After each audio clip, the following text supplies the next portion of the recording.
નમસ્કાર, પલ એક્સપ્રેસ ન્યૂઝમાં આપનું સ્વાગત છે. ગોંડલના ચરખડી ગામે ભાજપની ચૂંટણી સભા યોજાઈ. ચરખડીના ગ્રામ્ય વિસ્તારમાં સભા દરમિયાન જયરાજસિંહ જાડેજાએ વિનમ્રતાપૂર્વક માફી માંગી. ચૂંટણી સભામાં જયરાજસિંહ જાડેજા અને જિલ્લા ભાજપના અગ્રણીઓએ સભા યોજી. ચૂંટણી સભામાં જયરાજસિંહ જાડેજાએ ચરખડીના કામોમાં વિલંબ અથવા પંચાયતની કોઈ ભૂલ હોય તે બદલ માફી માંગી. ચૂંટણીની આચારસંહિતા પૂર્ણ થતાં કામોના વર્ક ઓર્ડર આવી ગયો છે, તે કામ પૂરા થશે તેમ જણાવ્યું. ગોંડલમાં ગુંડાગીરી બાબતે એકસુરે જનતાએ ના પાડી. આગામી સમયમાં ઘરે ઘરે ગેસ કનેક્શન પહોંચાડવાનું લક્ષ્ય. આપણે આ ચૂંટણી સભામાં ઉપસ્થિત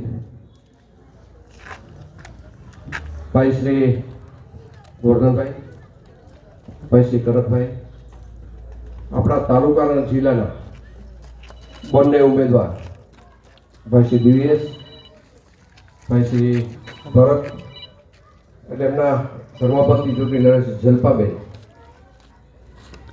ગામના બધા જ આગેવાનો, કાર્યકર્તાઓ, માતાઓ અને બહેનો,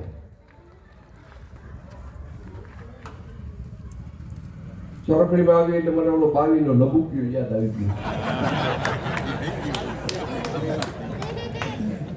લબુકિયો ને પતી ગયો. તો હવે લબુકિયા સિવાય બીજું કઈ આમ વધારાનું વજન કરવું હોય આવી જાય. લબુક દે પતી જાય. કોને રોકી નાખ્યું છે ને ઈ ગામના ઈ જોશો બેસો જણાવો. એવું કામ કરતા હોય ત્યાં વહેલા મોડું થોડું થાય ભાઈ. મારી એક વાત સાંભળો.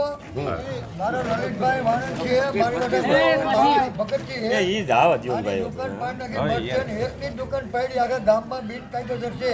તમે તો મને ઓળખો ધીરજભાઈ, બરોબર?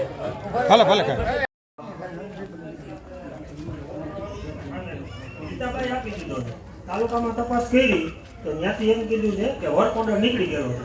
તો અમારા ગામના ક્યાં કાગડા લોકો રાખીને રાખ્યું એમને બાકી એ અમારા ગામને જણાવજો. તમે જાહેર સભામાં કહેજો. મારી એટલી હું જ કહી દઉં કે ખાતમુહૂર્ત કરવા હું આવી સારો અથવા ગણેશભાઈ આવે. કાંઈ વાંધો નહીં. પણ મને એકવાર ખુરશીની સામે બેહાડીને દીધું હતું.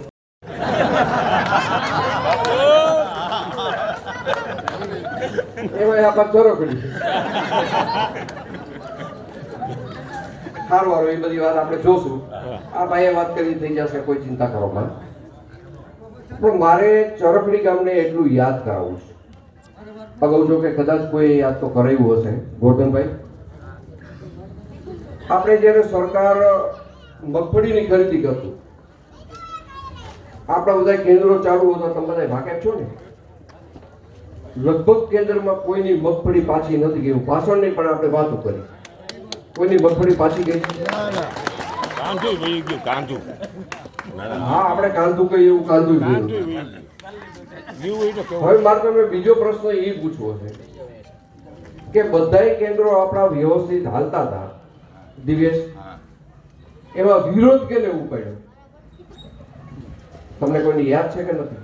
હા ભાઈ અહીંયા નામ લઈ જાવ ભાઈ. હાવેડો કેને વિરોધ ઉપાડ્યો? બાકી જે કેન્દ્રોની અંદર તમારું કાંધા જેવું કે જેવું જાતું હતું એવું બધા લઈ લેતા હતા. માન સન્માનથી તમારું કોઈ અપમાન કરતું હતું. માર્કેટ યાર્ડમાં તમને કોઈ ધક્કામુક્કી કરે છે? તમારો માલ સરળતાથી વેચાય છે? વેચાય છે ને?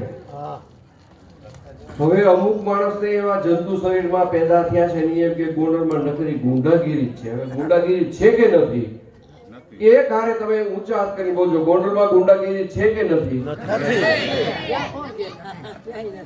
કેવા વાળા કે છે? કરોડપતિ જો હું ગોંડલમાં આ વાત કરવાનો છું, આ ગામમાં આ વાત કરું. એક ભાઈને છે ને આ બાજુની આંખ નહોતી, એટલે અત્યારે હું આ બાજુ ઊભો છું અને મને આ આંખ નથી એવું તમે માની લો. એટલે હું ઊભી બજારે ગામમાં નીકળ્યો. એટલે મેં ગામમાં મને કરોડપતિ મળ્યા. એટલે મેં કરોડપતિને એવું પૂછ્યું કે કરોડપતિ આ બાજુની બજાર કેમ બંધ છે? એટલે કરોડપતિ મને એમ કીધું, કોના જાવે તમે પાછા આવશો ને ત્યાં બજાર ખુલી જાય. કારણ કે આ એટલે આમ ફરવું એટલે આ આવી જાય ને, એટલે આ બજાર ખુલી હોય. બીજી વાત તમને એવી કરું, મારી વાતનો તમે મર્મ સમજી જાજો. એક ભાઈ દવાખાને ગયા. દવાખાને એને ડોક્ટરને કનકભાઈ એવું કીધું કે મારું આખું શરીર દુખે છે, કે તમને ક્યાં ક્યાં દુખે છે? એટલે એને પોતાએ જમણા હાથની આંગળીથી મને આયા દુખે છે, મને આયા દુખે છે, મને આયા દુખે છે, મને આયા દુખે છે, જ્યાં અડુનિયામાં દુખે છે.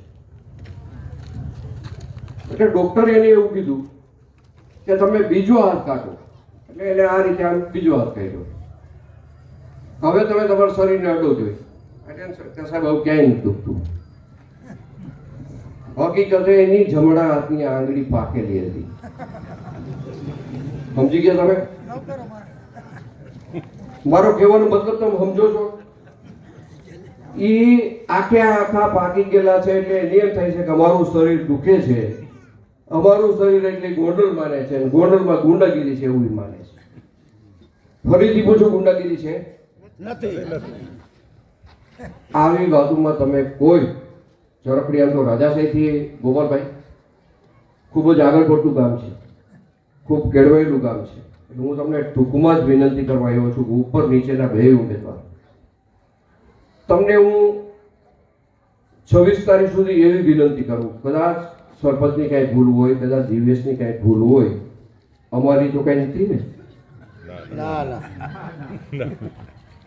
તો તમે બેયની ફરિયાદ કરવા અમને આવજો, અમે એ ફરિયાદ સાંભળશું, અમે એનું નિરાકરણ કરશું.